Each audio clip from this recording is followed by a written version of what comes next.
it tends to be the youngest girls my age, who are the most gaslit.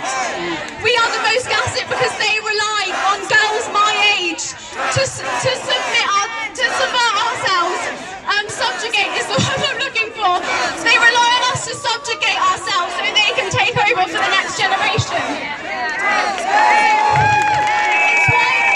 It's why girls my age are the most gaslit out of any other group. And just talking to them, you'll find out. So I tend to go up to guys now because girls scare me a bit. So I'd start to have conversations with guys who I find are a little bit more open to discussion. I spoke to this one guy about non-binary, trans, blah-de-blah, obviously getting quite irritated, irate, getting myself a bit hot and bothered, and he said to me, my friend Patrick said to me, you do realise if you just stop thinking about it, you won't be angry. And that would be funny. That would be funny. If it wasn't such a good example of the way men have responded to women's plight and suffrage for the whole of history. Like, Patrick, thank you, Patrick. If only you were there with the suffragettes to tell them, if you just stop thinking about it, you won't be angry. To the woman who assaulted me, I'd like to remind you that I'm a kid. You need to go home then. I'm playing your Xbox. Another thing I want to talk about is academics, because you are more than qualified to talk about this stuff than most politicians, academics.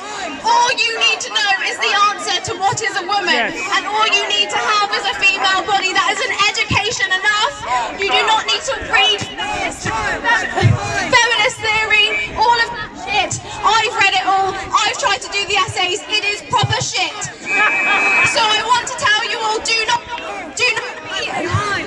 be intimidated by wordy academics who talk down to you, because you know better.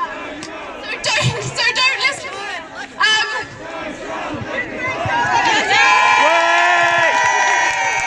Trans women are men. Trans women are men. Trans women are men.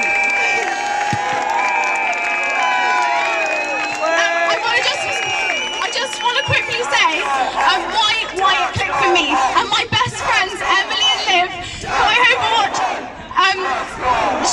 they were coming to Bristol on a university trip, and the university put them up in dorm rooms, boys and girls, but they didn't get rooms for girls and boys because one student identified as non-binary, so they put all of the women they made the girls go in with the boys, and my friends Emily and Liv had to sleep in a room with one of the boys who they knew was who sexually assaulted somebody they knew, and they didn't have anywhere else to sleep. The uni would not give a female-only room because of one student identifying as non-binary. They had to sleep in a room with a man who they knew had sexually assaulted somebody.